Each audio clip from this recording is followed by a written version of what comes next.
we're recording the final podcast for Ahsoka, and it's kind of bitter. It's not bittersweet. It's just like it's bitter. I don't want it to end. I could have talked about the show forever, and it's kind of that was some finale. That was a finale. That ended.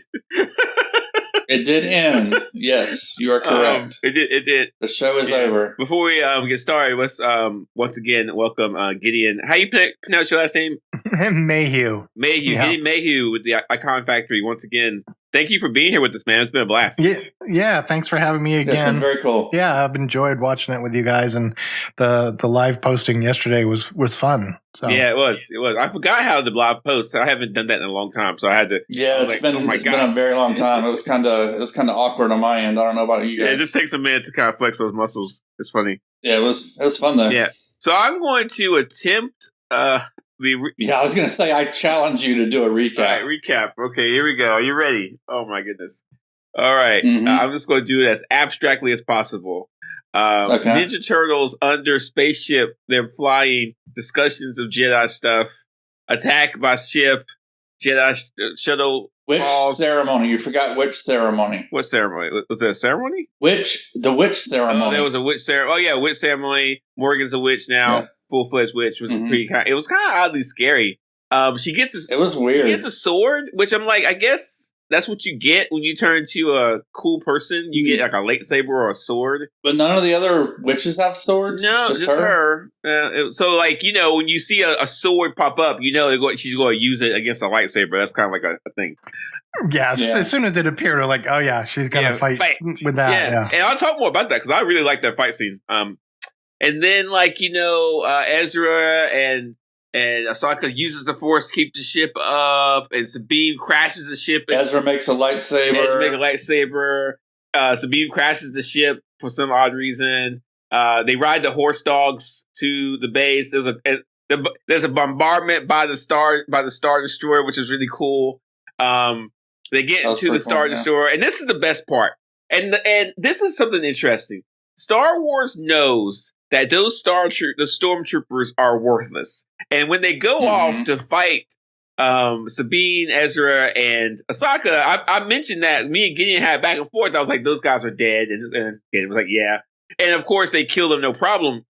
But then they bring the witches bring them back to life. And for probably the first time in Star Wars history, you actually have Stormtroopers that are scary. That was brilliantly done. Yeah, they're better fighters when they're undead. Yeah, and you got shot and you hit, and they just got back up. And I mean, if those crates, it's almost like their armor was armor. Yeah, and if those crates are full of those kind of beings, we're in big trouble. Huge trouble. And so anyway, a big fight. Yeah. And then let's see, Morgan shows up, and then there's a Ahsoka Morgan fight, which I thought was really well done. Real quick note: Morgan and so the actress that plays Morgan Elsbeth and the actress that plays Ahsoka, which her name is, I forget. Somebody tell me. Rosario Dawson. They're both short, and so for a moment I realized how short they both were because they just kind of felt. There was this one scene where they were fighting. I was like, they're kind of tiny. Did not notice. Yeah, that. But anyway, so then Ezra and Sabine, they run off to fight other things, and I put this in the show notes. Sabine has that, my legs are frozen in ice on Hoth. I have to get my lightsaber. I have to use the Force moment. And she uses the Force, which I thought was just the right moment for it. Of course, we all the first time we all knew she was going to do it. And then all of a sudden she's comfortable with the Force and she starts using it back and forth. And classic move of extending the lighting up the lightsaber directly into a stormtrooper's head. Yeah. And right. I don't know I'll talk more about this later, but I became a pretty big Sabine fan. We'll get to that. So anyway, I could tell the Star Destroyer starts taking off. Sabine pushes Ezra into it. Sabine is about to go into it, but then she sees Ahsoka. We think Sabine's going to leave her, but of course she's not. And Sabine shows up and she fights, and then Ahsoka kills Morgan Elsbeth in a pretty good kind of cool move. And then the Ahsoka and Sabine jump. We thought they were dead, but they're not. They jump on the ship, and the ship flies off to Star Destroyer, but they're too late. Dawn's gone, and he flies off. Ezra's in the Star Destroyer, but they're left in the unknown galaxy. It's her, Viridian, the droid, and the two, and they're stuck. And then, as we predicted, Thrawn is now in the proper galaxy. Ezra makes it back to the rebels, without rebels anymore, but makes it back to his people. And we get kind of a cliffhanger where Shin, who everybody loves, had 5 seconds of screen time where she just lifts her lightsaber up into a bunch of weird space goons. What the heck? And then we get Baylan standing on top of a statue, which I'm hoping Gedeon has some insights what the statue means. Yeah, I do. And then we get Force, Anakin Skywalker looking over at Ahsoka like, yeah, you're good to go. And that's it. That's the episode. That's the season finale of Ahsoka. I was expecting a big cliffhanger. That's pretty big. But I was not expecting one this big. Yeah. This was a huge cliffhanger. Yep. All right, so let's get, I guess, the chance for us. Gideon, what did you think of the episode? What did you think of the final episode? Did it make you feel good? Did you have a lot of questions? Do you feel like it came out the right place? What you got? I really did enjoy it quite a bit. It was action-packed and edge-of-the-seat type stuff. It really moved along, and the zombie stormtroopers were great, and the whole duels were awesome. There's a little bit of, there's a big leap from going from first grabbing your lightsaber with the Force to Force throwing Ezra across to the Star Destroyer. Yeah. That was a pretty big jump. It's quite the learning learning curve or whatever. Yeah, crazy. Learning curve, yeah. But other than that, I thought it was. It was fun. I ultimately felt unsatisfied because of a lot of things didn't get resolved. We talked about this last week with Baylan Skoll. Are they going to recast him in the next season? They've got to, pretty much. So unless they're preparing to abandon his story, which I hope not. Yeah, it was. I think one of the more interesting parts of the series. Yeah. It bugs me that they just kind of his story just petered out, and he just disappeared, and then he found the statues, which yes, is a reference to a Clone Wars plot called the Mortis Gods. Mm-hmm. So this statue there's these beings called the Mortis Gods, and there's 3 of them. There's a father, a son, and a daughter. And the son represents the dark side. The daughter represents the light side. And the father is the balance between the two. And in the Clone Wars, Anakin and Obi-Wan encountered these gods. And the father tried to recruit Anakin to take his place, to become the balance between the light and the dark side. Wow. Interesting. Okay. And that didn't pan out, of course. So that they were trapped in this. They're trapped in this role of the Force and balancing it and all of this. So Skoll has gone and found these giant statues of these gods on the planet, and he had said in one of the previous episodes that he was trying to find out if all of the stories that they told the younglings and the Padawan at the Jedi Temple were true. So I assume he's going to look for this knowledge, and he's encountered, part of that answer for him, which was cool. But so he's standing on the balance statue, right? Exactly. He's standing on the father statue in the middle. Yeah. What will become of that? We don't know. I hope they recast him, but it's going to be sad if they do. It's going to be big shoes to fill for sure. He was excellent. Yeah, it's such a hard thing to do when someone passes away and trying to figure out what to do with that. I would prefer them just let Baylan just be and maybe do some rewrites or something like that, try to figure out a way around it. But if they have a whole thing planned between the balance and all this other stuff, they won't be. Yeah, maybe maybe Shin could pick up the quest or something. Maybe so they don't have to recast. Yeah, but I think they like Shin as a villain. So I don't know. We'll just have to wait and find out what they want to do. But if they like her as a villain, they left her at a weird spot, I think. I just want to say one thing. I love how all these Shin fanboys just got nothing from this episode. They got nothing. They got one moment where she lifts up a lightsaber, and that's it. I did tell you early on, though, that she was going to live throughout the entire series, and you were like, "Nah, she's going to get killed." No, you're right. You're right. I was right. Yeah. But here's my thinking here, and this is what I thought at the end, is that the way they have this set up is that we're going to, whatever happens with Ahsoka and Sabine and all that stuff. What's the planet called again? Whatever they're doing over there, I don't think we're going to know about it for at least a year, maybe longer. I think the next... It's going to be at least... Yeah, next thing they're going to do is talk about Thrawn and whatever he's going to do in the Star Wars universe. So that I'm hearing some movie, I hear some stuff like that, and so we're not going to see them for a long time. And when we do see Ahsoka and the gang, it's going to be kind of like, yeah, you're here, but it's going to take a while. And it's interesting they made a decision because, like, it's an obvious storytelling decision. You can't have, Ahsoka, Sabine, Ezra, Luke Skywalker, Leia, all these people like in the same galaxy fighting Thrawn. You can, I guess you can, but it's just too many characters on the board. It's too much, too messy. So move them off of the board for a minute, let them do the thing for a while, and then we can focus on something else. So it's yeah. So has anybody heard, like, what are their plans? I mean, we all knew that Dave Filoni's going to have a movie in theaters that's kind of continuing this story, but have there been any announcements about season 2 of Ahsoka at this point? Or I've not heard anything. I've heard a couple different things. I'm not sure how I've heard this, but it's like, spoiler alert. So this is rumors. So if you don't want to hear this kind of stuff, and conjecture, there is a trailer out there for a show called Star Wars. I forget the term of it, but it's about the High Republic that happened like way before the Old Republic. It's like the first Jedi stuff.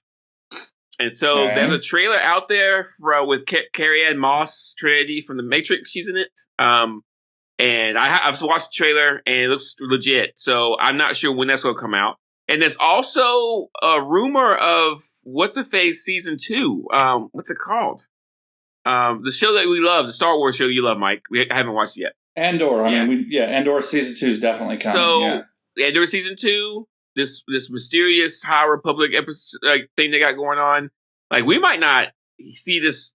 We don't know, and I think they're doing a really good job keeping the secret. If I were Disney and I had a movie in the wings, I would have instantly released a trailer like at 10 o'clock after Ahsoka, so people would get hyped up. But they obviously don't have that prepared yet. But either it's going to be a show. Be far enough along. The rumors of a movie definitely are there, and I think a movie would be good. But also, I think they've talked about the movies. So, like, there's no title or anything, but we know that Dave Filoni's doing. I'm loving this episodic stuff, man. I'm absolutely fine. Like, everything they've done episodically with Mandalorians and Andor. I mean, Obi-Wan was a little hit and miss, but everything else they've been doing has been pretty good. And so I'm kind of wary of a movie. Because aren't they supposed to do 3 more movies with the Force Awakens crew? I don't know, but I have heard recently. So I always heard Dave Filoni was going to do a movie. Now I'm hearing Dave Filoni's going to do a trilogy. I wouldn't doubt that. I wouldn't doubt it either. They put him in charge of so much Star Wars stuff, and fans love him so much that giving him a trilogy would seem like the next natural thing to happen. Yeah. I mean, it's reading the tea leaves from this episode, the finale. It seems like the big movie is going to be centered around Thrawn and whatever the heck he's doing in the original galaxy. And then they're queuing up season 2 of Ahsoka on Peridia, where she's dealing with being on the new planet. She's got Shin leading these, I don't even know what they are, bandits. You've got Balin, maybe, out there on his quest. And you've got whatever was driving the witches away from this planet. So, like, maybe just Ahsoka's adventures on this new planet as a TV series, season 2. You see, that planet is so lonely. Like, I was thinking about this after I watched it. The part that they're on now, but like, I don't know. They can find. Why are the witches. I mean, they're pretty powerful. There's something there that's driving them away. Yeah, I hope they do something. If she's stuck in a different galaxy, I kind of feel like they don't want to flesh out a whole new galaxy. Do they have the creative ability to flesh out 2 full galaxies with the Star Wars stuff? I don't know if they would. I mean, I don't think so. No, I don't know. It could just be that there's this planet in the galaxy, and the rest of it's pretty much I don't know. vacant. They kind of wrote themselves in a nice little corner with that. Even though the ending is what it was, they do have to fix that. They do have to finish that out. So I'm not sure what they're going to do with that. But they did kind of write themselves in a nice little corner. We'll see how they write themselves out of it. I think it was impressive how they did it. But at the end of the day, you have Ahsoka and Sabine in a different planet, so they got to figure in a different galaxy. They got to figure that out. So you asked Ged what he thought about it. What do you think about it, Jay? Me? About what? What? It's the finale. Oh, I thought it was great. I had no problem. That's it. That's all you got to say. Yeah. What I liked the best about it is there was no feelings from Ahsoka that Sabine was wrong. It was like both like Sabine didn't. Yeah, that was good. That was nice. I felt like there was Ahsoka's coming around. Sabine's kind of coming around. There was a good too. sense of forgiveness, and I'm glad the show didn't keep harping on the idea that Sabine could be like quote unquote bad. And I love the moment where she showed back up to help Ahsoka was just it felt right. We all knew she was going to do it, but it felt good. It felt right, and I think that final fight scene where she's using the Force, she has a lightsaber, and she's shooting blasters. Feels like okay that she's got this. Mm-hmm. She's this type of Jedi. This is her fight style. This is what she's going to do. This is how she wants to be. She's not going to do what a Jedi is supposed to do, quote unquote. Like Ahsoka says, it's not about lightsabers. It's about something else. So it felt good. And that scene where they're on the wing of the shuttle, and that bit at the end was foreshadowed because Ahsoka had said to Sabine that Anakin always stood by her, even when no one else would, and that she was going to do the same thing for Sabine. She was always going to be there for her, and she was not going to leave her, and blah blah blah. And that's obvious foreshadowing for when the battle comes and we see Sabine having to go. No, she didn't. She learned that lesson. She took that from Ahsoka and came back to be with her and stand by her. And that really and Hu Yang. Yeah, and Hu Yang. And that really kind of redeemed her for me, at least. Me too. And I'm glad they did that. I'm glad that of course she couldn't leave her again. No. I mean, that would have been really bad if she had. That was like, well, we're just writing her off. Okay, yes, Ezra is back home alone. He doesn't have them with him. I was a little upset again that we didn't get the Rebels reunion at the end, and I'm sure some fans were too. Yeah. I mean, it's going to be very emotional when it does happen, and I think it will happen. It's not going to be for a long time. So. Yeah. Well, I mean, it could be years and years before that happens. They got this fruit. They got this fruit tree. It's got plenty of fruit on it. They're not going to give up that reunion. They're not going to give you that reunion just yet. I mean, they just kind of started this up. So hey, let's just juice it for as long as it can. So Gedeon, like as an experiment, like the experiment is, could they bring Rebels to live action and make it work? You're the resident expert. Do you think they did that? Yeah, oh, definitely. Most certainly they did. Awesome. I mean, that's what Filoni wanted to do, and he did do it. I think he did.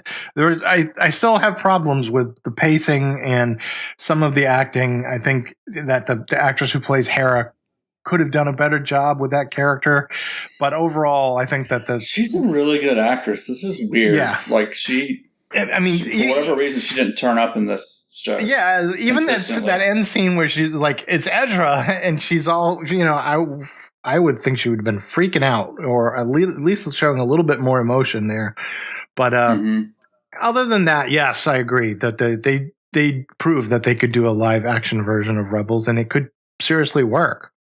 So, yeah, man, and like if you think about it, I don't think we're there 100% yet. But if you look at all the Star Wars properties from like not all the video game stuff, but if you look at all the movies, and all the TV shows, this is the first time it's all kind of wrapped itself together like a nice little, like a nice blanket. Like you can easily start watching the prequels. You can watch the original 3. You can watch and then you can start watching all the Clone Wars, the Rebel stuff, and everything, and you won't be confused because it all kind of ties together. At least it's not done yet, of course, because you got Thrawn and everything else. But it really feels like it's like a nice little, like, neat little way they're kind of etching everything together and make it feel real strong. I'm impressed by it, and I'm surprised by it too. I didn't know I was going to like this as much as I did, but I ended up loving this. I had a really good time watching this, and like I told Mike one time, like the Disney Plus subscription just keeps being worth it. Like, you know, like every once in a while, I'm like, this sucks. It's too much money. But then like something comes out, like, you know what, this is pretty good. You know, and I'm pretty impressed by it. But to go back to the acting a little bit, Jay, I'm glad you asked what I thought of the finale. I'll get to you. Just give me one more second.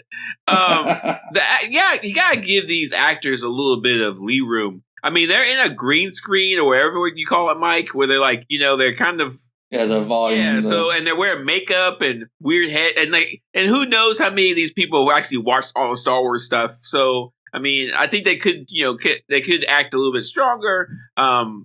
But at the end of the day, it is what it is. But Mike, how did you feel about it at the end? I got a feeling I don't know how you feel. I don't know how. I really enjoyed watching it. And maybe live posting on Mastodon helped out with that. It was action packed. There was a lot going on. I really wish more of the Ahsoka episodes were like this. Yeah. That said, I don't know. The whole series just feels like it's not a series. It's not telling a story. It's just an introduction for other things that are coming. Felt like a stepping stone. Yeah. To other things. Or it's a what is it, 8 episodes? It's a 8 episode trailer for coming attractions from the Star Wars universe. And very little of it is actually centered around Ahsoka. Yeah. It's really all about Sabine and Thrawn. It's odd. This really should have been the Sabine Wren show. Yeah, it was really weird how they did that. I don't get that choice personally. Ahsoka wasn't the driving force behind everything here, and that part left me unsatisfied. There's a bunch of things that left me unsatisfied, and that is one of them.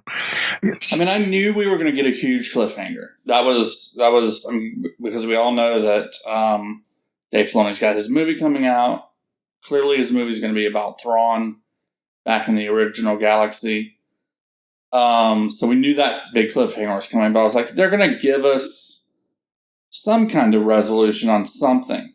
You know, we can't just have this series and there's no resolution really. Well, now, Jay, maybe you'll say Sabine turning around as the resolution. I don't buy that.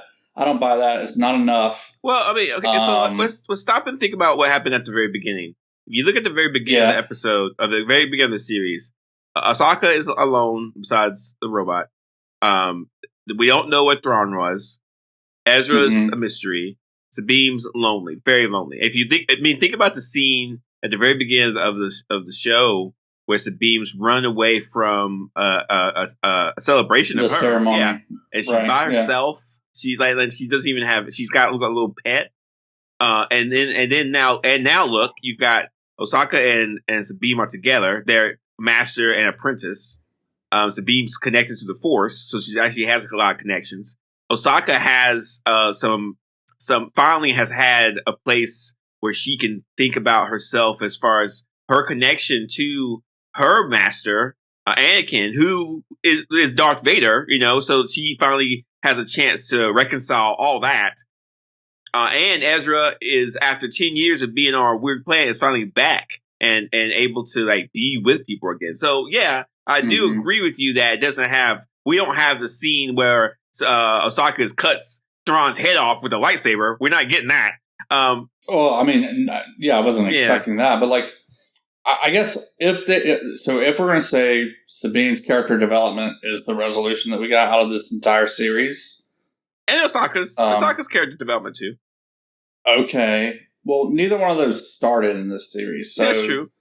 They're starting somewhere else. Like, I felt like, the series brought some things to us. One of the things that it brought to us should have been resolved during the series. Mm-hmm. I obviously would have liked to have fully understood Balin's plans as the kind of climax of the series. That's probably the biggest disappointment I have of the series is those two characters, and they had no arc. So mistreated in this finale. They really, they had no their story arc has no resolution. It didn't even have a 3-act part. Mm-hmm. We get introduced to them, and then they kind of are there and fighting, and then they just disappear. They're just gone. They're not part of the story anymore. And that seems like a crime to those characters, especially because they were big fan favorites. Everyone loved Ray Stevenson in this role. Yeah. And obviously the plan was to continue the story and give him a resolution and find out what he's going to do and with his apprentice and all of that. And that just the plan for that is obviously out the window. They're going to have to figure out something else to do. So that part is out of their control, and I am totally okay with that. There's nothing they can do with that. Yeah. But still, the way they treated those characters in the finale and leading up to the finale was just it's very unsatisfying. Yeah, nothing that this show set up was played out or played through. Yeah, I kind of disagree about that, but I understand you guys. And the show did make a number of promises that it didn't really keep, and I don't mean what's the term? Like, there's the gun, the guy's gun. Yeah, double cross. You see never. I forget his name, but it's the idea that if you see a gun in a movie or a book, if you see a gun in like Act 1, it's going to go off in Act 3. Yeah, but the thing is, we did get that stuff. The question was, where was Thrawn? Now we found him. That's it. Oh, come on. What other promises could they have given you? What did you expect? Did anybody not think they were going to find... I don't know. There was no way... There was no way they were going to be able to end this and make everybody happy. It's impossible. I just need some kind of... I need something. No, I agree. But, other than an introduction to the next movie or the next but that's their business. They need to keep you on the hook for the next little fix.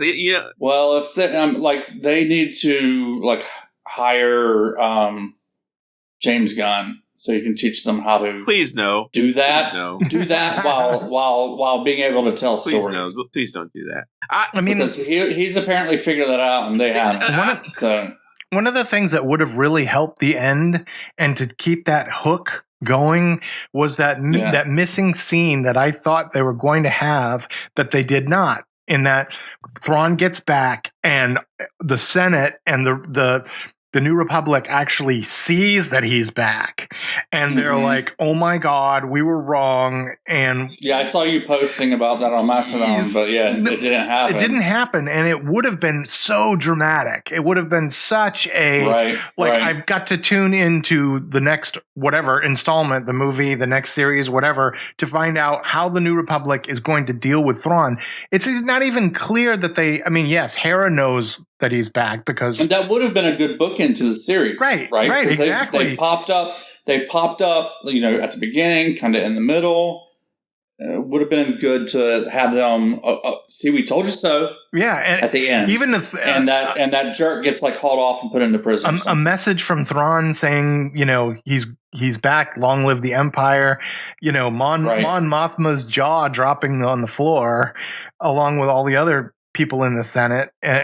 Something like that would have been awesome. I wish they had done that. I really wish they had done that. That would have been great. I'll give you that. I think that would have been kind of cool. I am surprised that they didn't do that. But I think that they will give you that. But this series has felt more like a very artistic representation of Star Wars and actual Star Wars, and so a lot of the stuff. Man, oh man, you've got to watch Andor. Maybe I'll watch it. Who knows? I'll watch it. You're going to watch it. I'm just saying, like you say these things, and you're saying them as a person that has not yet seen Andor. So I'll get to it. Once you watch Andor, you'll see how wrong what you just said is. There's too much stuff to watch, and you can't. For sure. And plus, I'm playing Starfield right now, and I'm trying to figure out. I'm just saying, when you say that this is like an artistic version of Star Wars. You can't say that. I can. I just haven't. I haven't watched Andor yet. Like, when you watch Andor, you'll realize how wrong you are about what you just said. All right. Yeah. So where are we? Okay. We're completely off. We probably should do our grade. We should give this a grade. Let's do 2 grades. Let's grade the episode and then grade the series as a whole. Yeah, that's a good idea. You're the guest. You get to go first. So the episode and then the series. The episode for sure. I think. I'd say A-. If it had given me more of those things, a conclusion to Baylan Skoll's story and that scene with Thrawn coming back, a few others, then I would have given it an A+, but I couldn't do that. Overall, the series, that's a harder question to answer. If I were to go back and rewatch Ahsoka from the beginning, from episode 1, I don't honestly know if I could get through those first couple episodes. They're just so slow, so boring. Yeah, the first 3 the first 3 needed to be edited down into one episode. It's so, oh my God. I've said this before, but I mean, it really it tainted my perception of the series, because as it went along, it definitely got better. It picked up the pace. For sure. More stuff happened, more interesting things happened, more character development, and the whole deal. So because of that, and these directors near the end seemed like they were more adept at doing television. Right. I would say on a whole, I would say a B+ for the series. Mike, you can go. All right. Final episode was pretty good. I enjoyed it. I cannot, however, give it an A, since I felt like there was no conclusion, no resolution, no climax, really. They could have amped up Thrawn's return with like Gedeon's idea of, including some kind of message and the Senate. They could have amped that up and made that better. Do we even see him? Is he even on screen after having returned? Yeah, we see him for a second. We don't? I don't think so. See Ezra leave. I think his big speech is as he's leaving. No. We do get a scene where he's on a balcony looking at all those canisters, and it's him and the witches. They look down. Okay, it's real short. Okay. Well, they could have had a bigger climax around that. So I'm going to give the episode itself a B. The series is very uneven. It's not an 8-episode series. I saw someone on Mastodon say that it was a 6-episode series in an 8-episode bag. I think I could go for that. The first 3 episodes really should have just been 1. Series overall is a C. A C? Mike, that is the craziest grade. That is what? A C? Come on. Jay, you have not seen Andor yet. But no, you don't compare it to other stuff. Just compare it for what it is. You don't compare like students. No, you never do that. No, every student's paper is its own. You don't grade on a curve. No, you don't do that. Every paper is graded on its own merit. Again, if you didn't know, I teach college. So I don't know if I ever told you that. There you go. Mike, that grade is completely unfair. Or is that what Mike, that grade is completely unfair. C is unfair? Yeah, that's average. It's not an average show, Mike. This show is C+. Okay, that's still average. It's a little bit better than average. If it's better than average, it's a B. It's a B-. A is excellent. B is above average. C is average. D is below average. And F is failure. It's not a failure, and it's not below average. It feels kind of average. What other show would you compare this to? It's not good. It's not bad. That's great. That is the craziest thing you've ever said. How long have we been doing this podcast? What, 2 years now? 3 years? I can't remember. We started in the pandemic and we haven't stopped for some reason. And that's the craziest thing you have ever said on this podcast. You said some crazy Okay, stuff. let me like you said we don't compare things, but I'm going to compare things. Okay. Mandalorian. I would much rather rewatch season 1 of Mandalorian than watch this again. By far. Oh my god! Yeah, well, I would too. I would watch season 3 of Mandalorian after I watch Ahsoka again. Okay. Season 2 of Mandalorian has some real problems, and let's not talk about Book of Boba Fett. This is better than Book of Boba Fett. Book of Boba Fett was it's a C average TV show. It's C. It's fine. Oh no, Book of Boba Fett's like a D. There's no way you can give it a D. Obi-Wan Kenobi, D. I haven't watched that. It's not good. It's not good. There was no story there, as far as I could tell. Your previous it didn't need to happen. Comments does not back up that C grade. What are you talking about? You said you enjoy watching this all the weeks we've been covering it. No. All right. There's been many weeks where I haven't enjoyed it. No, you know what? All right, many weeks when he's been grumpy about it.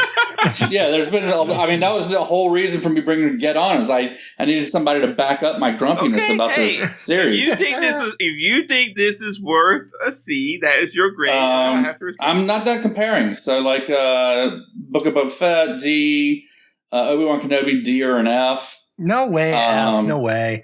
I mean, I might be too hard on that, but anyway, D. Andor, A, clearly, A+. Ahsoka, C+, maybe? I stick with my B. What about you, Jay? Clearly, you have a different opinion. The episode A, the entire series A. It's great. Okay. So endeth the lesson. I'll tell you why it's an A. Here's why it's an A. And I'll tell you why. First of all, think about what... You're talking about the series as a whole now, right? Think about what they have to do. They have to take a animated series that is beloved, but almost worshipped. They have to take the characters from that animated series, morph it into live action, tidy up some plot details here and there, and make it work. And they also have to... There's lots of people would say that they did not succeed at that because the characters are completely different in this series than they are in the animated Well, again, that's some of the things that happen when you have to change things. But they also have to bring into the fold a character who technically has never seen live action and technically has never had any stories in the Star Wars universe because all the stories about him have been decanonized. You gotta take all this stuff in, incorporate it into a series that can help people who've never seen any Star Wars but might kind of want to see this because Rosario Dawson and something else. Have to cater to the hardcore Star Wars fans and cater to just general people that want to watch some kind of media. Filthy casual. And they have to do it in a way that it's going to work. Now, of course, because of the very essence of what they're doing, it's not going to satisfy everyone. But as a whole, if someone says, we need to do this, and they do it, and it works, then, okay, you did it. It's an A. You did a good job. Like, hands down, they did a good job with this. It might not be as what you wanted, but I don't see any other way they could have done this. And I think I was pleasantly surprised every episode how much I loved it. I was definitely surprised how much it got better. Mm-hmm. It definitely got better. Yeah, for sure, got better the longer it went on. Which is, I'll take that over it getting worse as it goes along. Oh yeah, any day of the week.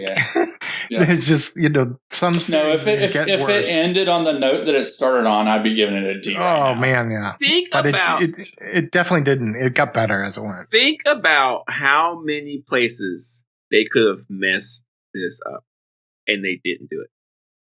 Because they didn't. That's okay. That's a fair thing to say, but at the same time, they didn't give themselves a whole lot to do to mess up. The story is so limited. The thread of the story is just a thin dental floss of a line. Hey!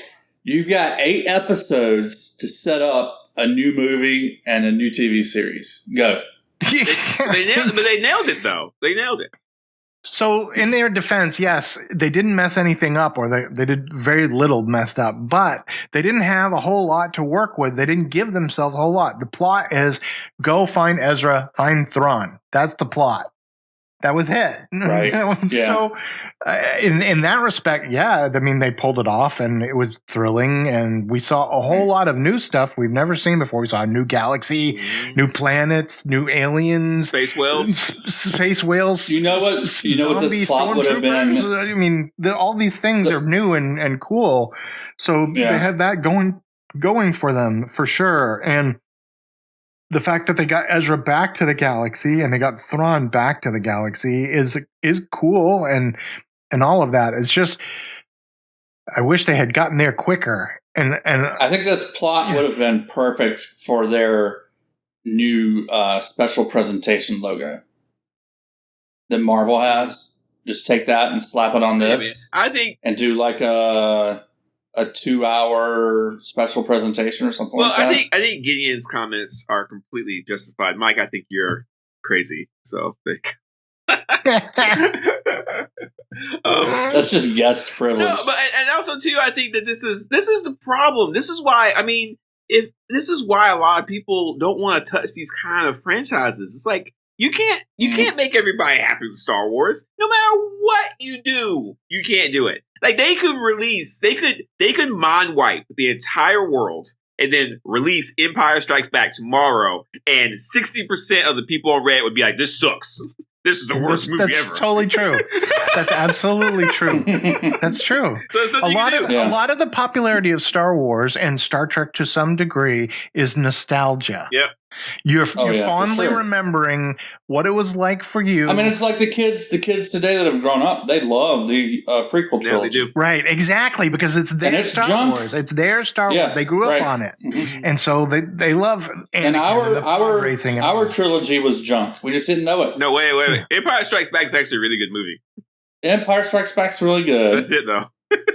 But the other two, I mean, they're very hokey. They're very corny. Ewoks. Let's talk about. We can talk about Ewoks. Hey man, I love the Ewoks at the time, dude. I was 1,000% Ewoks. And like, let's not even talk about how the Return of the Jedi was pretty much a toy printing factory at that point. Let's make a bunch of toys. So yeah, you're right, Gideon. But at the same time, like, shout out to Disney for being like, we're going to make stuff with Star Wars, and you're going to hate it for now, but then you'll probably go watch it a couple years later, and you're going to like it, and it's going to be fun because you have no choice, and you're going to watch it anyway. So Disney's like, whatever, you guys are addicted to this drug, and you're not going to stop. Here you go. No matter what. Anyway, it's really odd. And one more thing I just want to say is these showrunners that like Filoni and the same people that run Star Trek, they go in these waves they ride these waves and crests of popularity and trends and things where StarArs has been one way for so long. Like it's been all Jedi and all the Sith and all lightsabers and all of this. And so there's a natural pushback against that. And then what you get is a series like Andor where there's no Jedi, there's no lightsabers, there's no the Force, nothing. It's just you're in the Star Wars universe. The same with Star Trek, with Strange New Worlds, and to some degree, when Discovery came on, it was the same way. It's like, we're going to take something and do something that's completely out of the norm. Fans won't be expecting it. Some may love it. Some may hate it. But this is the show and the stories that we're going to tell. And eventually they build up their own fan base and they become beloved. Yeah, you're right. 100%, especially with Strange New World. Like, if you would have told me that it would be as popular and loved as much as it is now. Especially, Mike, you wouldn't understand this, but they did a musical episode, and people loved it. So you're absolutely right. But it's risky. I mean, it's risky and it's hard. Totally risky. It's very risky. Yeah, a lot rides on those kinds of decisions, and some will pan out, and some will not. And that's the nature of the business. Yeah, and I would mean Disney could have easily just rehashed a bunch of Star Wars junk and not did anything interesting, but they're doing something risky, and I think it pays off. So again, I like the creative places they are now, and I mean, to wrap this up, Mike, I think you will agree the Star Wars content that they're releasing on Disney Plus is by far better than the Marvel stuff they've been doing. I don't know. I think you're tainted by Secret Invasion. Well, Secret Invasion was the last thing they gave us. It was absolutely terrible. It's whatever grades below. Yeah, and so again, we have to see Loki that comes out tomorrow, which is insane. Yeah, but I mean, Loki, Miss Marvel. Those are excellent. Shows. But I mean, the quality drop off is pretty hard between Secret Invasion and the difference. It's actually the difference. It's actually jarring how good Ahsoka was versus how bad Secret Invasion was. Mm-hmm. I think we can wrap up. I think we're done. Hey, before we do wrap up, is there any more like Rebels and Clone Wars deep lore in this episode that we should know about? The stuff with the Mortis gods was the most apparent stuff, but I mean, I did like I will have to say that there was that one little bit of that exchange between Thrawn and Morgan where she's like, oh, well, the Jedi can't touch us now or something like that. And Thrawn was like, a single Jedi can take down, the entire blah, blah, blah. Yeah. And he's like, and even I fell victim to a single Jedi at one point, and he admitting that to her, and of course that was Ezra. Yeah, that did that to him. That was Ezra in that final battle, and he's the battle where Ezra brought them to this planet. Right, exactly, with the space whales and everything. I was like, when he said that line, I was like, who's he talking? Oh, that's totally a reference to Rebels. And if you hadn't watched Rebels, then you wouldn't know what the hell he was talking about. But because a lot of the fans do, they make that connection. That was a nice little moment. It's not that deep of a lore or anything like that, but it was a very great little throwaway line. I love those lines between Thrawn and her, especially all the lines about Ahsoka being Anakin's apprentice and how, given the fact that Anakin taught her, she's going to be extremely aggressive in going after them. All of those little nods to Rebels and Clone Wars were great. Yep. Okay. Well, we did it again, guys. Another successful run of a series by our podcast. We nailed it, and we just nailed it perfectly. None of the things that we said was incorrect. That's right. All of us were in 100% agreement and absolutely correct about everything. As always. And Gideon, thank you for being with us for the last few episodes. We really appreciate it, man. I've really had a lot of fun. I can't say thank you enough for having me. Dude, you are welcome here anytime. Anytime you want to come back. Appreciate that. We'll open the door for you.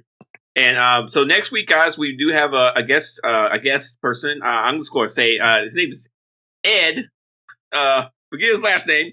But he's going to be with us, and he actually has worked on some Star Wars stuff. He works on production. He's done some costume stuff, and I think he's has some art assets too. So he's going to be with us to talk about the series and his time with Disney and all this stuff. So it's going to be really great. Yeah, I'm looking forward to that. That's going to be awesome. He's got permission from the bosses to be on the podcast, but I don't know if he's got permission to say what. He's not going to spoil anything for us or give us any kind of new stuff. Well, of course, I definitely want to talk to him about some of the production stuff and just how he felt about Star Wars in general. He was a big Star Wars fan before he even got the job. So it's been that's awesome. That he got to fulfill his dream. Yeah, he got a dream job. So it's pretty awesome. So we're going to talk to him next week. So be here for that. And good Lord, Mike, we have even before then, Loki season 2 is coming out tomorrow, which is like completely surprised me. If listen, listeners. Go back if you haven't. The hardcore Super Sideshow fans, you guys know how much we love Loki. We loved Loki. And if you are just tuning in with us, if you just found us, go back to the old episodes of Loki, listen to a few of them. It was the most fun we've had with a podcast. Absolutely, in a long time. And I don't know about you, Mike, but I'm super excited about this. Oh, for sure. About it. Yeah. We're going to do, I think, Sunday records for that. And the train keeps going. It's nonstop. Hang on tight. We're going around the curves. All right. Some news you can't abuse. You ready?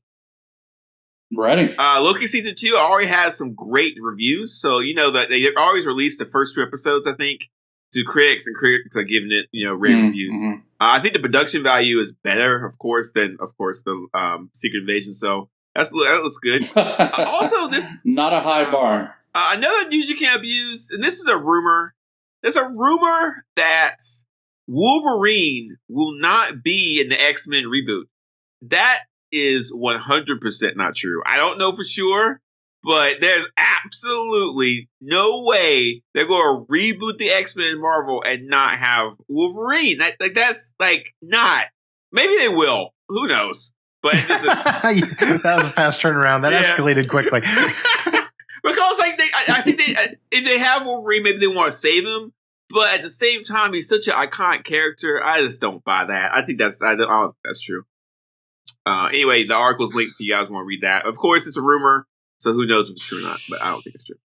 And that's tough because they would want to cast someone new, but you've still got Hugh Jackman in everybody's heads. Yeah. So he's going to be in the Deadpool movie with him, right? Yeah. Again, right. Yeah. So maybe they are going to reboot X-Men without Wolverine. Maybe.